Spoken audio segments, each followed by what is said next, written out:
Hello dear children, today we are going to learn about our first prose lesson on Eidgah.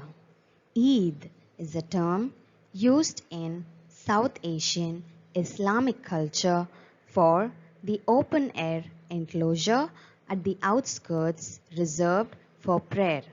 It means on the day of Eid, the first thing Muslims do in the morning is gather usually at a large open ground and offer special prayer.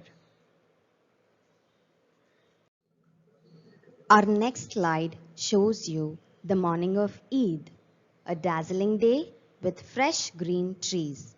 It means in the morning of Eid, the trees looked greener and the sun seemed brighter and more dazzling than before to wish the world a very happy Eid.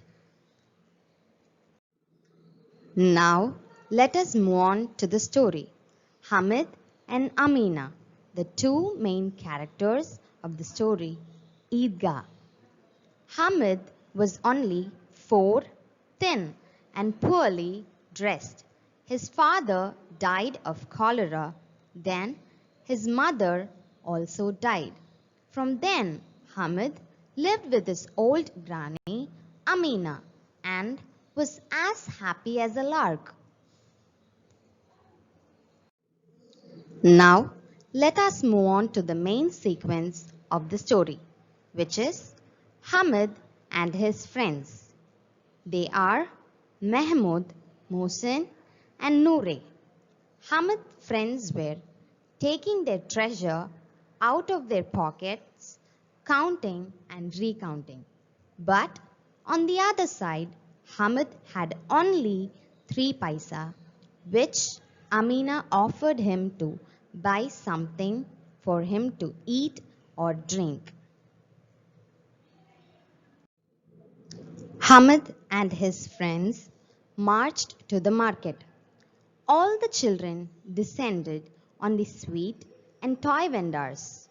Mahmud bought a policeman, Mohsin bought a water carrier, while Noore got a lawyer.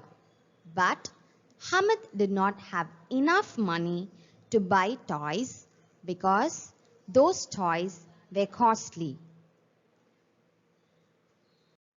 What did Hamid buy? Hamid bought a tongue for 3 paise because that his granny did not have a pair of tongs. Each time she cooked chapatis, the iron pan burnt her hands. If he bought her a pair of tongs, she would be very pleased. She would never again burn her fingers. Now we have moved to our last slide. Hamid, a selfless child who haven't had anything to eat or drink, but he bought a tongue for his granny. Amina was deeply moved by Hamid's selflessness. She started crying.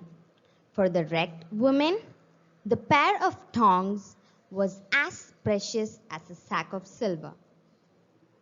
Thank you, children. I hope you have understood the lesson on Eidgah.